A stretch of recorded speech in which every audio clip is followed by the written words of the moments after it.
From the Library of Congress in Washington, D.C.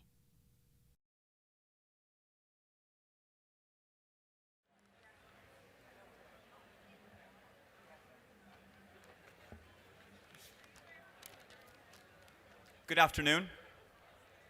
Good afternoon. On behalf of the Library of Congress, welcome to the 2012 National Book Festival. My name is Carlos Lozada. I'm editor of the Washington Post Sunday Outlook. The Post is a charter sponsor of the festival and has been in the dozen or so years since this wonderful event began, and I hope will be for many more to come. So before we had lawyers who were bloggers and bloggers who were judges and judges who had shows on cable, before we had Nancy Grace or SCOTUS Blog or even Atticus Finch, we had Clarence Darrow, the original archetype of the American defense attorney, brilliant, plain-spoken, passionate, and the subject of a wonderful new biography by John Farrell. Now, most of us may remember Darrow for his defense of John Scopes in his battle with William Jennings Bryan over evolution and academic freedom. But Farrell tells a story of a man who defended mobsters and thrill killers and anarchists and bootleggers and con men, and a man who was put on trial himself for bribing jurors. And he does so in the context of America's transformation from an agrarian society to an industrial powerhouse. It is my distinct pleasure to introduce John Farrell, an award-winning journalist with the National Journal, the Boston Globe, the Denver Post, among others, and the author of another acclaimed biography, Tip O'Neill and the Democratic Century. Now, there'll be time for questions at the end. You can just come up to either of the mics here. And I should inform you before we begin that these presentations are being filmed for the Library of Congress's website and for their archives, and C-SPAN is airing them live, so be on your best behavior. Also, the author will be signing books at 2 p.m. Please join me in welcoming John Farrell.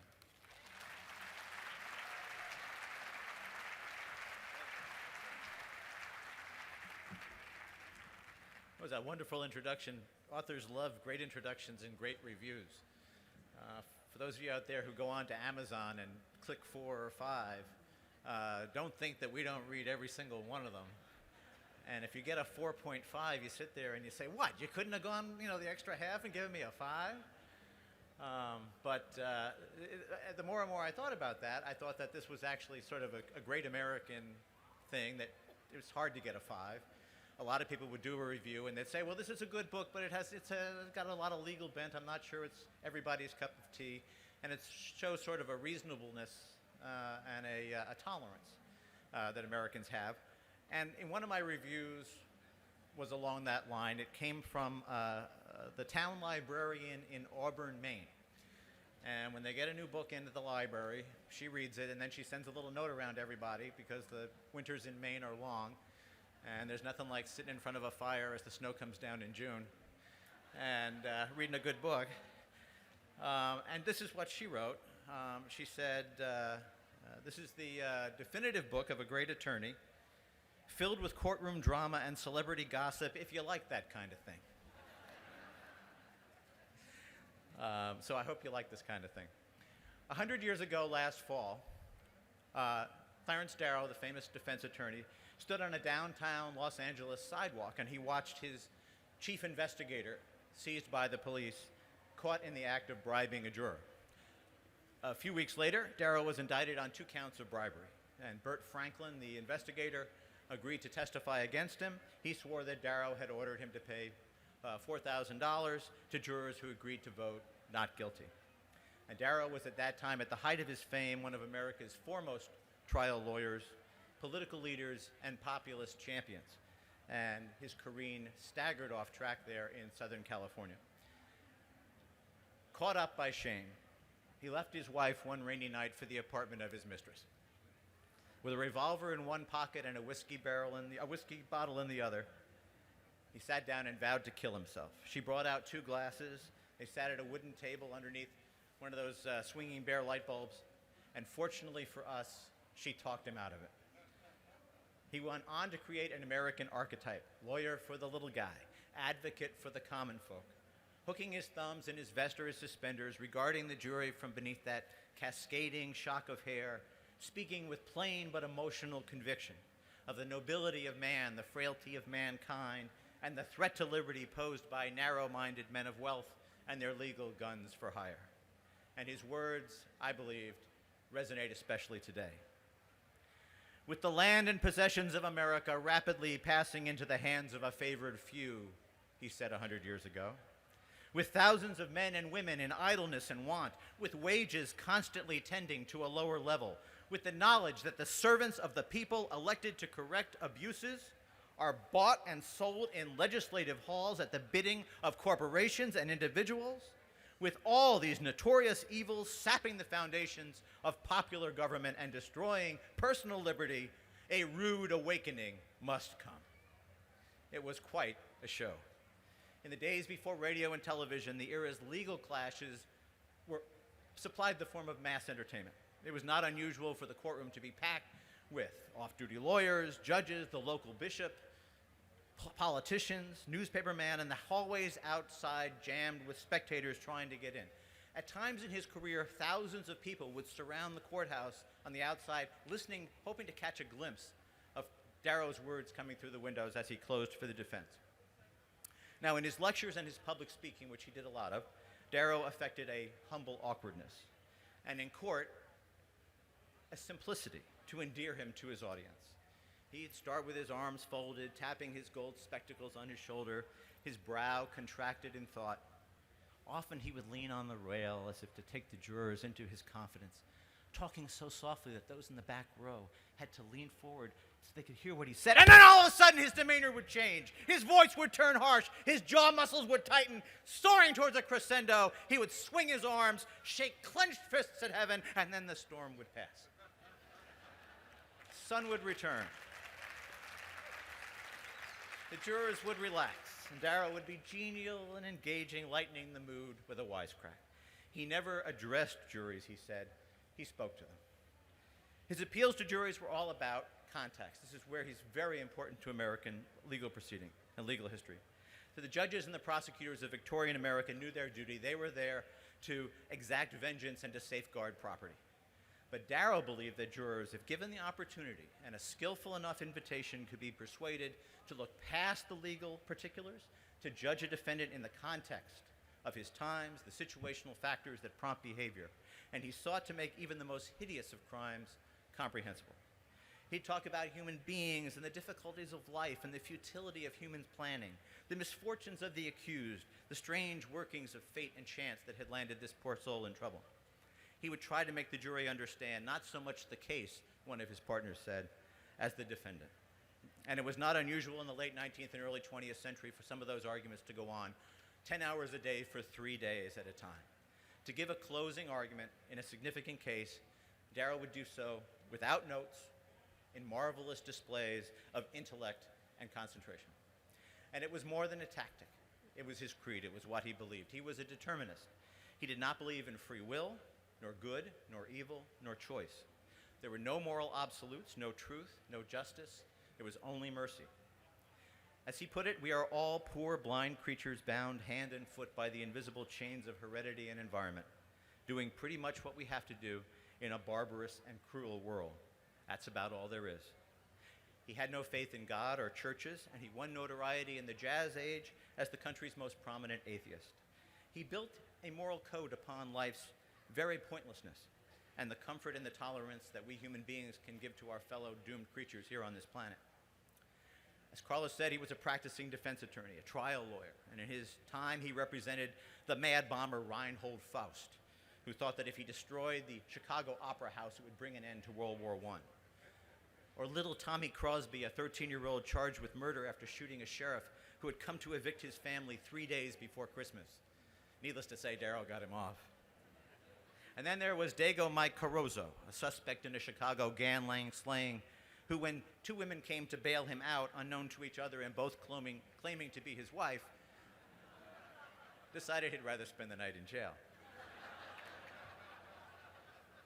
There were gangsters and psychopaths and rum runners and yellow journalists and union goons and bunco men and many a scorned woman like Emma Simpson, a socialite who smuggled a handgun into court, shot her philandering husband in the midst of their divorce proceedings. "You've killed him," said a shocked clerk. "I hope so," said Emma.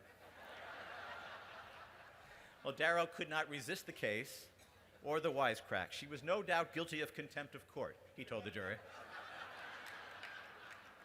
But meeting the classic definition of chutzpah, he convinced the jury to have mercy on the poor widow.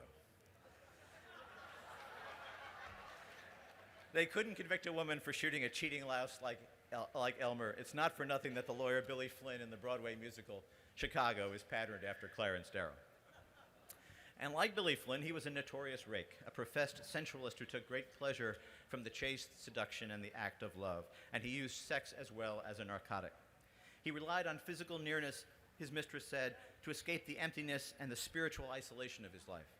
Sex, he told her, was the only feeling in the world that can make you forget for a little while. And work was his anodyne as well. Even as I have fought for freedom, he said, I've always had a consciousness that I was doing it to keep myself occupied so that I might forget myself. Every man had his dope, said Darrow, whether it was religion, philosophy, creed, whiskey, cocaine, morphine, anything to take away the reality. And so we have a Byronic hero, intelligent, captivating, jaded, moody, a renegade with little regard for rank or privilege. To him, the world was equally unmoral above as well as below, said the progressive area reformer Frederick Howe, so why be squeamish about it in the criminal cases? And in the course of that 60-year career, Darrow would tailor testimony, pay off witnesses and jurors, and twice be tried for jury bribing, in both times narrowly escaping. Do not the rich and powerful bribe juries, he would ask? Do not they intimidate and coerce judges? Do they shrink from any weapon?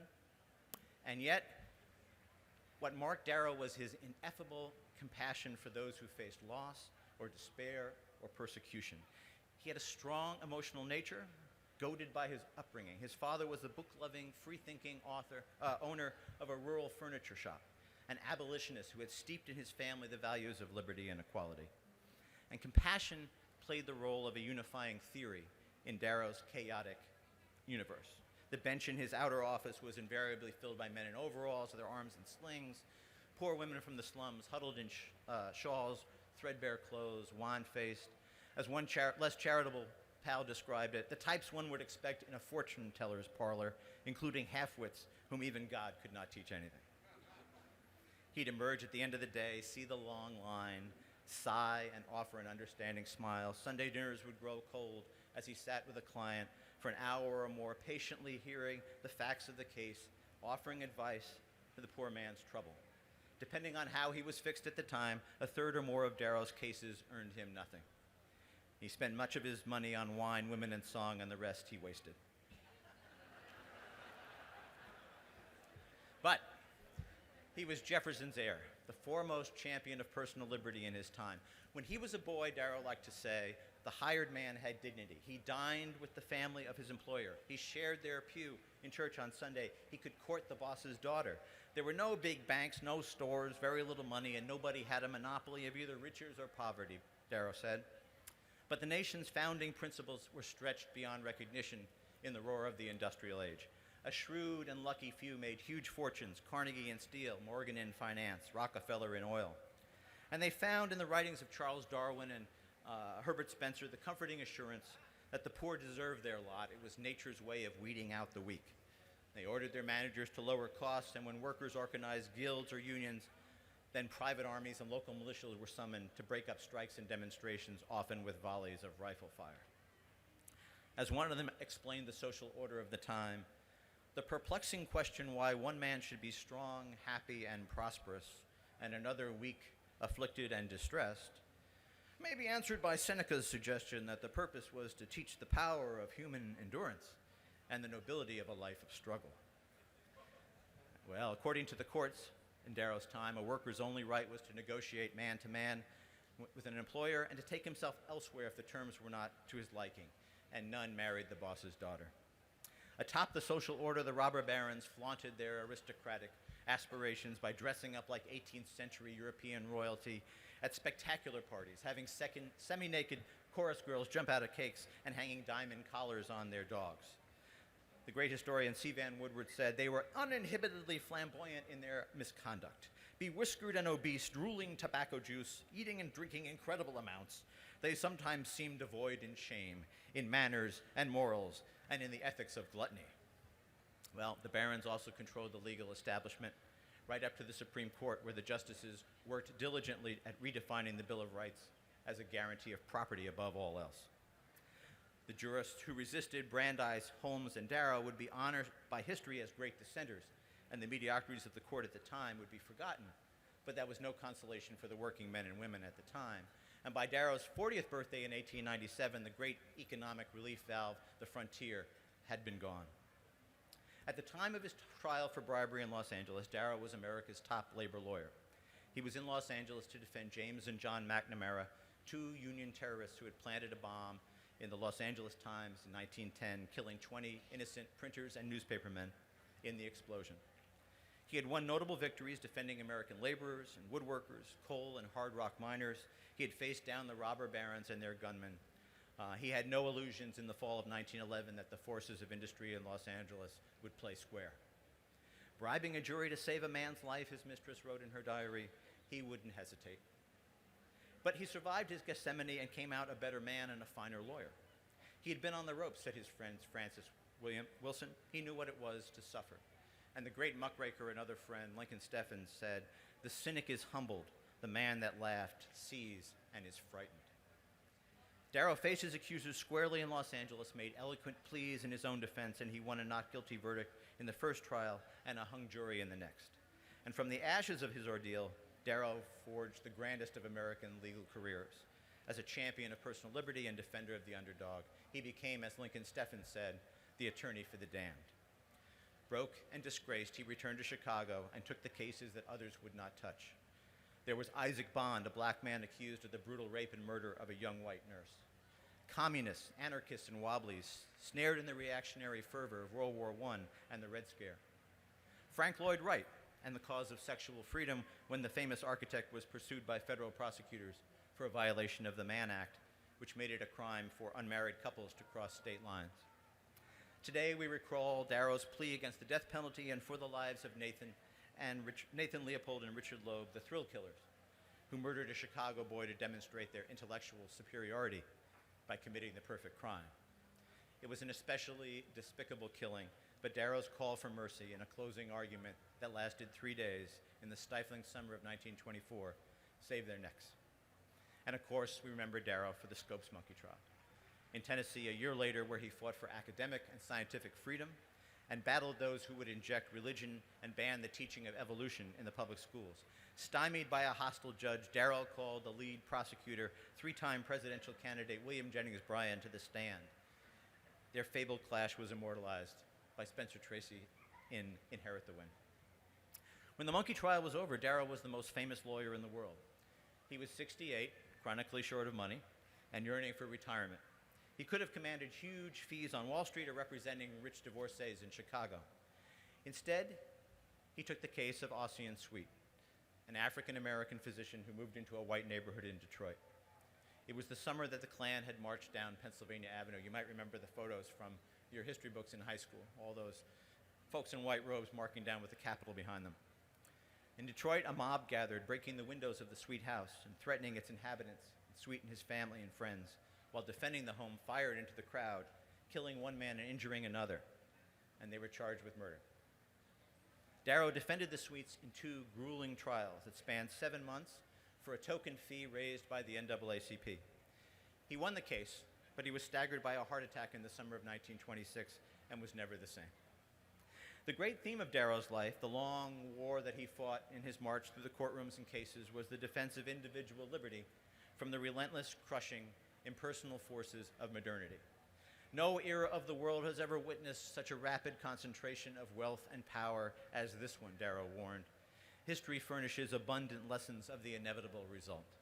Our liberty produced prosperity, and this prosperity looks with doubting eye upon the mother liberty who gave it breath and threatens to strangle her to death. Americans needed a new sustaining myth, and in his embrace and defense of life's underdogs, Darrow helped create one. He gave it a narrative voice, he kept it supplied with sympathetic characters, and he forged his own place in American folklore. If the underdog got on top, he'd probably be just as rotten as the upper dog, Darrow would say. But in the meantime, I'm for him. He needs a damn sight more than the other fella. Americans of his era drew strength watching Darrow rage against the machine. and they can again today. There's something grand and epic in his fierce resistance to those oppressive forces which in varying guises had inspired the rebels in his ancestry, the abolitionists in his boyhood, and imperiled freedom in his lifetime, and still pose a threat to our liberty today. The marks of battle are all over his face, wrote the journalist Henry Mencken, after watching Darrow's heroics at the Monkey trial. He's been through more wars than a whole regiment of Pershings, and most of them have been struggles to the death without code or quarter. Has he always won? Mencken asked. Actually, no. His cause seems lost among us. Imbecilities, you say, live on? They do, said Mencken, but they're not as safe as they used to be. Thanks.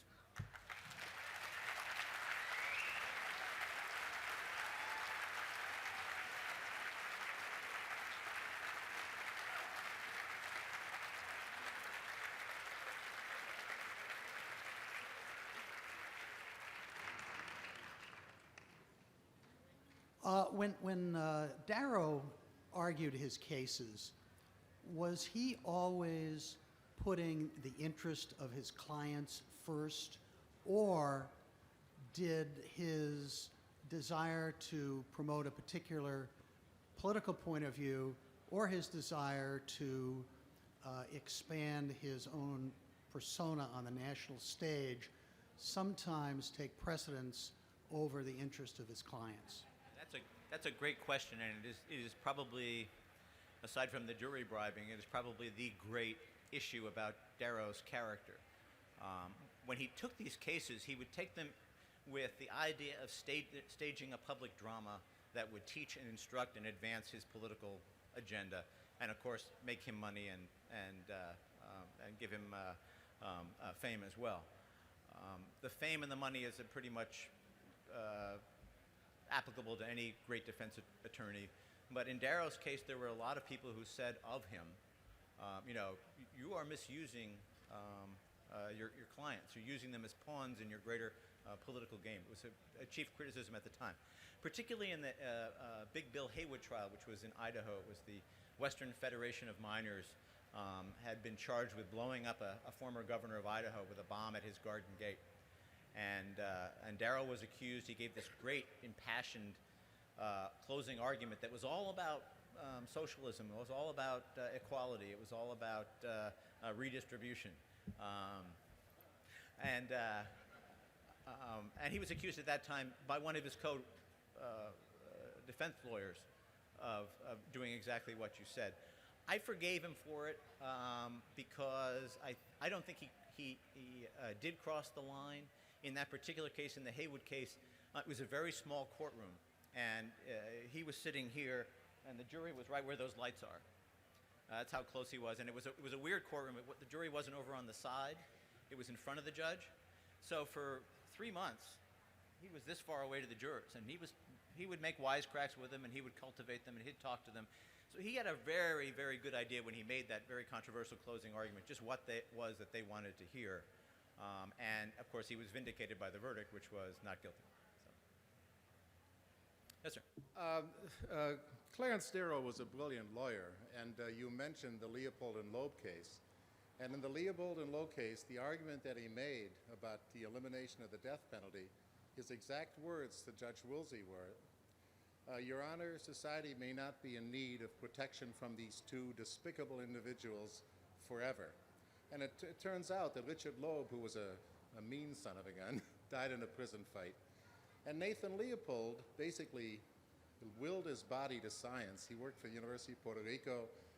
Biological tests, he was subjected his body to biological tests, and it proved Leopold's point, Clarence Darrow's point.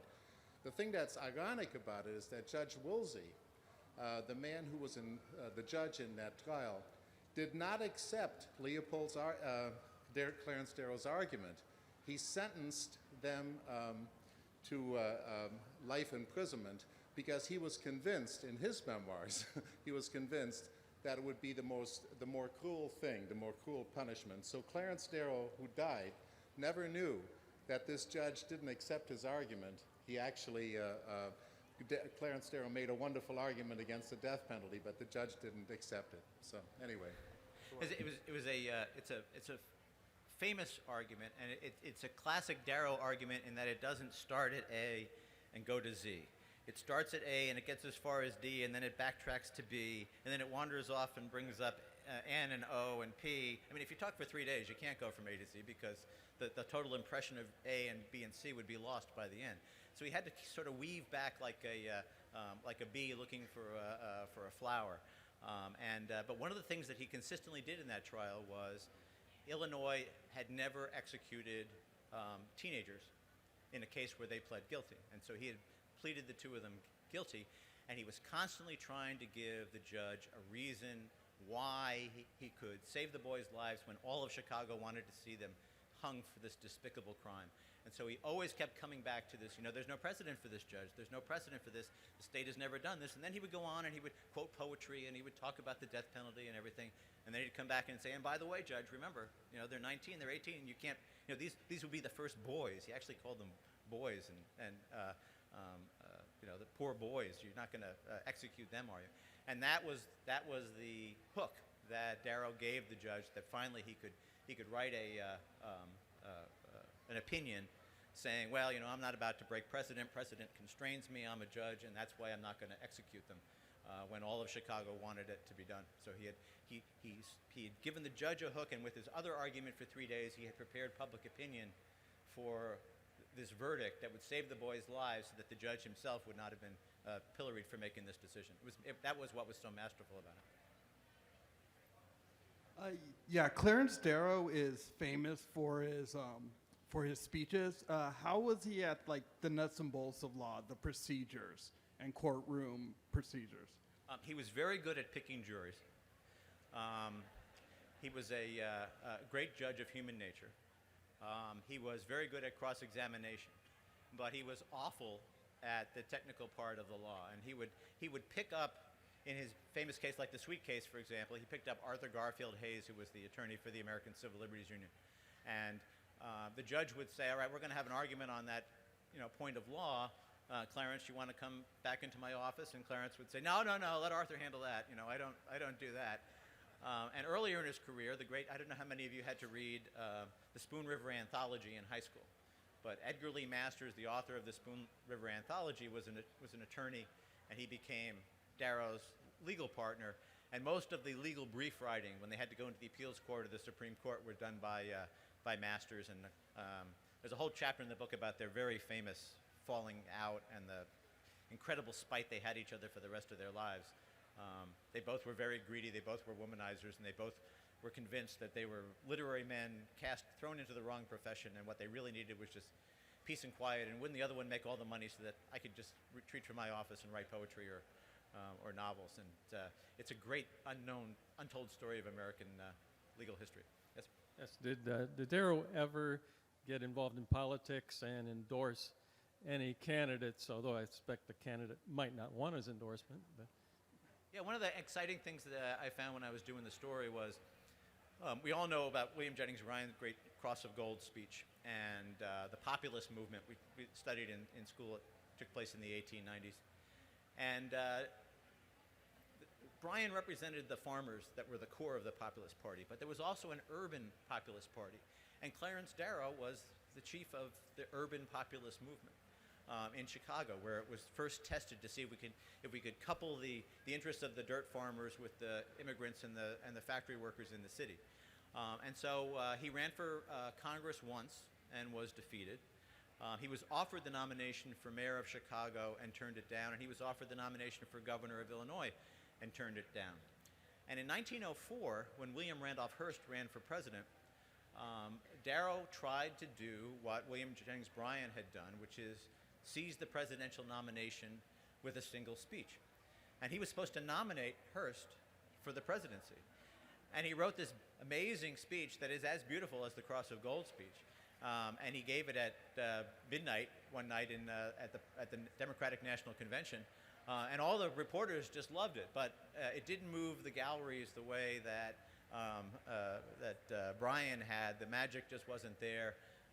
The gold Democrats, the Wall Street Democrats, had come back and seized the party, and they controlled the floor. And so it was a sly little trick that Darrow tried, and it couldn't pull it off. But it was one of the reasons that he hated Bryan all his life. He thought that he was a smarter and better populist than Bryan, that Bryan got all this unjustified recognition.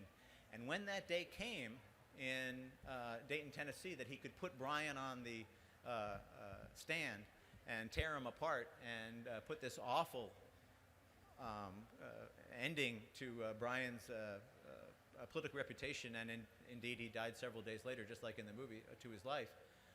Darrell seized it with relish. There was probably no time in Darrell's life that he was happier than in those hours in Dayton when he was making a fool in front of the whole country of William Jennings Bryan. So, do you have any thoughts on where the Clarence Darrows are of today? Some of his issues are still being fought in Texas, for instance, where there's a Bryan, Texas, and the school systems are still churning some of the same issues. There's only one statue outside of the courthouse in Dayton, Tennessee, and it's not Darrow. It's William Jennings Bryan. The South still retains, in many places, its convictions about evolution. The first part of the question is I think is important, and it's an interesting question because I get asked it a lot. And I came to it's an easy one for me to answer. In studying and doing the research for this book, I came upon this amazing class of public defenders who they're the death penalty bar, and they work in Texas, they work in Georgia, in Illinois, places where executions are carried on routinely. Most of their clients are guilty. They did the horrible things that they said they were done. They know this. They know they're not going to get them off, and yet they throw themselves into the defense of these on the principle that everybody needs a defense and that the death penalty is wrong. And as collectively over the last 10 or 15 years, I think that they have, helped change American attitudes about the death penalty. We're swinging back again away from executions.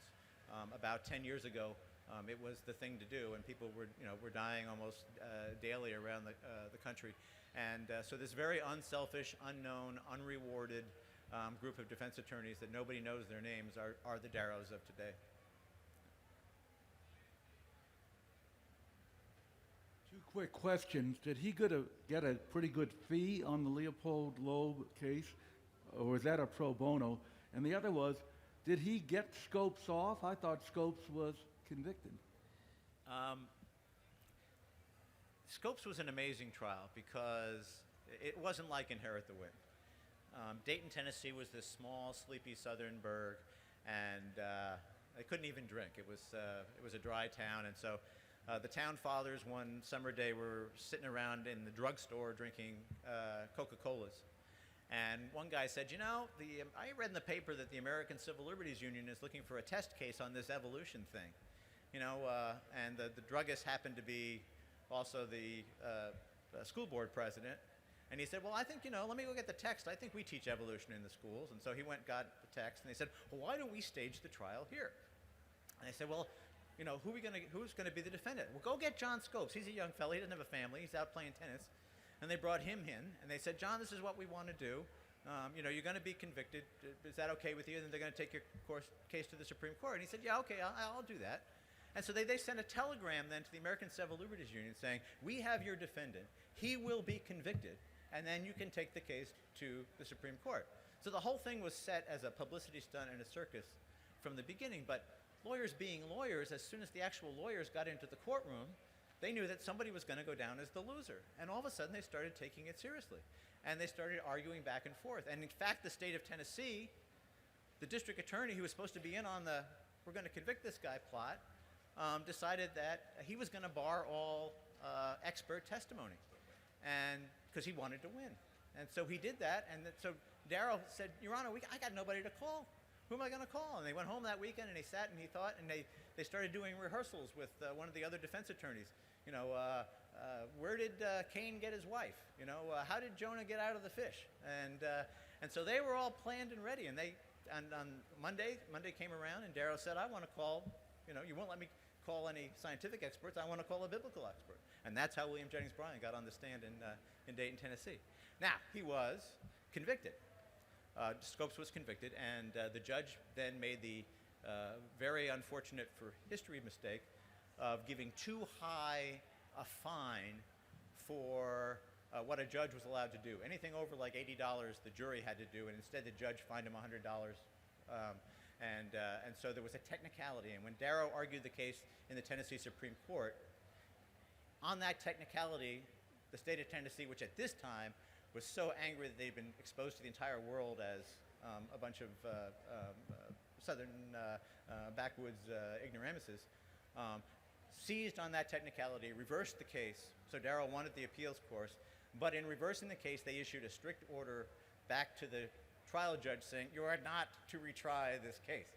And so in the end, the ACLU lost as well because they didn't get their test case to go to the Supreme Court, and it didn't happen for many years later. You had Leopold Loeb, whether that was pro bono, which I doubt. No. Leopold and Loeb Darrow was scathingly criticized for representing Loeb and Leopold because their parents were very wealthy families in Chicago, which is part of the reason why it's such a famous case is that these boys had been given everything this country has to give and chose to waste it by this stupid thrill killing. So Darrow had to issue a statement because the papers were talking about the $1 million defense. And so Darrow issued a statement and said, I agree that we will go before a special board of the local bar association and they will establish a suitable fee. Thinking all the while that nobody would ever hold it to him and he would still make $700,000 or whatever it was because the two families were immensely wealthy and had begged him to take the case.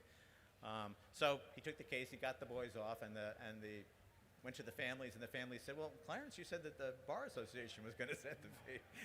And he said, what? And he said, well, come on, this is what you said when you came to my house in the middle of the night begging me to save their lives. And they said, So it went before the Bar Association, and he got a modestly nice fee that he had to split with his co-attorneys, nothing whatsoever like he expected, and he and his wife Ruby were both bitter about it for many years thereafter. Thank you, sir. Any other lawyer would have been very happy with the fee. Anybody else?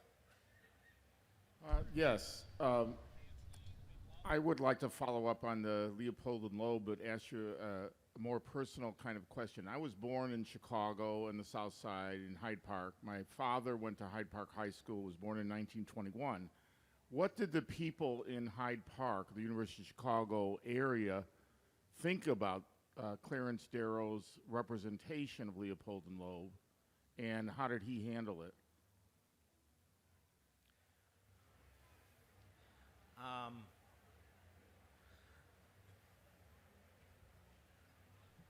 The atmosphere in Chicago as a whole was hang 'em. And one of the things that Darrow had to do was just try to slow things down as best he could. Try to give the judge some reason not to hang him, and to educate the public through. He paraded all these psychologists and scientists, put them on the stand, and they gave all the psychiatric theory as to what might have caused the boys to do this. And for that, Darrow had support within the small academic community around the University of Chicago because it was science. And in fact, around the world, a lot of people came to Chicago and said, wow, this is Freud's new theories are being tested right here in this amazingly juicy criminal case. That's part of the reason why we remember it to this day.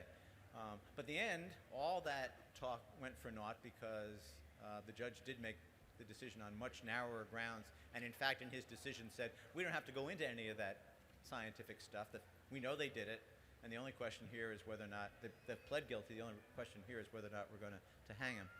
But Hyde Park at that time was a very liberal community as it is now, and Darrow was very much within the academic community. He had this thing called Biology Club, where the different faculty members would come over to his house.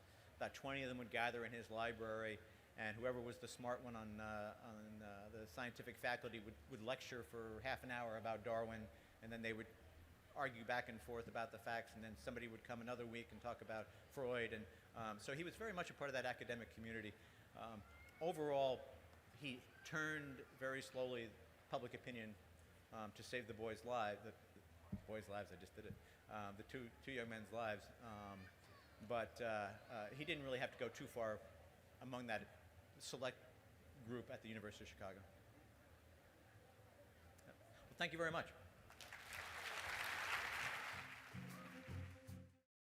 This has been a presentation of the Library of Congress. Visit us at loc.gov.